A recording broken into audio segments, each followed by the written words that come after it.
కన్యకలు వాళ్ళు పెళ్లి కుమారుడికి ఎదురు చూస్తున్నారు, అర్ధరాత్రి వరకు మేల్కొన్నారు. వాళ్ళు స్టార్టింగ్ అప్పుడు దీపం వెలుగుతున్నాయి. వాళ్ళు బయలుదేరినప్పుడు ఒకే ఉద్దేశంతో వచ్చారు. వాళ్ళ నిరీక్షణ ఒకటి, వాళ్ళు బతిమలాడుకుంటున్నారు. కానీ గుమ్మము చెప్పండి, గుమ్మము తెరవ. మరి ఆ గుంపులో నువ్వు ఉంటావని గ్యారెంటీ ఏంటి? ఆ గుంపులో నువ్వు ఉండవని గ్యారెంటీ ఏంటి?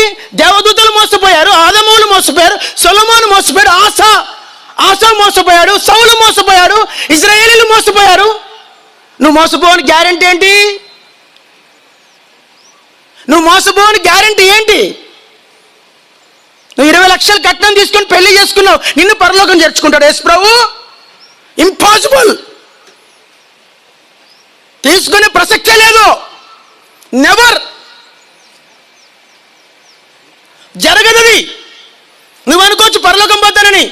ఒక్క వ్యక్తితో అసమాధానం ఉన్న గుమ్మం దగ్గర ఆపేస్తారు, గుర్తుపెట్టుకో. ఒక్క కోటి కేసున్న గుమ్మం దగ్గర ఆపేస్తారు పరలోకంలో. ఒక్క కోటి కేసున్నా, ఒక్క పోలీస్ కేసు నువ్వు పెట్టినా గుమ్మం దగ్గర ఆపేస్తాడు యేసు ప్రభు నిన్ను. నేను మిమ్మల్ని క్షమించంటే మీరు ఒకరినొకరు క్షమించవలను. మీరు క్షమించడంలా మీరు కూడా క్షమింపబడరు. లేదు, నెవర్. ఒట్టి పరలోక మీటింగ్లు పెట్టారు కదా, డేరా కింద కూర్చుందాం, పోనీలో పోదాం, నేను మాట్లాడిందాం అనుకున్నంత మాత్రాన పరలోకం పోవు. మీరు అనుకుంటారు రక్షణ ఉంటే చాలు పరలోకం పోతాం, హెబ్రోను సహవాసం కదా పరలోకం పోతాం, దర్శనం ఉంది పరలోకం పోతాం. నీ దర్శనము, నీ రక్షణ, నీ హెబ్రోను సహవాసము, నీ బ్రాండు గుమ్మం తెరవదు. నువ్వు సొసైటీలో ఉన్నా పోవు, ట్రస్ట్లో ఉన్నా పోవు. నువ్వు అనుకుంటున్నావు పోతానని, నువ్వు అనుకుంటున్నావు. గుమ్మం తెరవడు. మీరెవరో నేను ఎన్నడూ ఎరగను, తప్పు చెప్పకూడదు. మీరెవరో నేను అట్లా కాదు ప్రభా, గొలుసు ప్రార్థన చేసినా కదా ప్రభా. మరి 20 లక్షలు కట్నం తీసుకుంది, గొలుసు ప్రార్థన చేసినా కదా ప్రభా.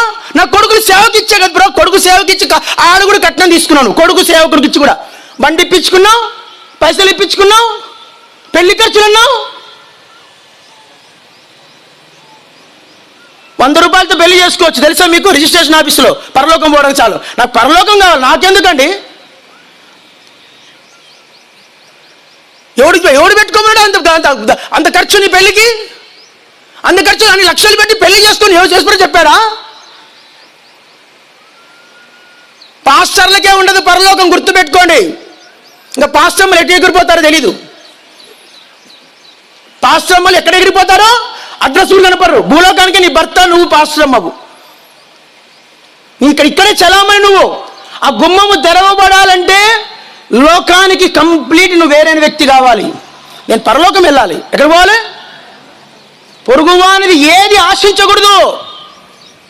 పొరుగువాని దగ్గు దేనినైనా చెప్పండి, దేనినైనా ఆశించకూడదు. ఏమీ లేకున్నా పర్లోకం ప్రవేశిస్తుంది మనం. అక్కడనే కనబడితే చాలు.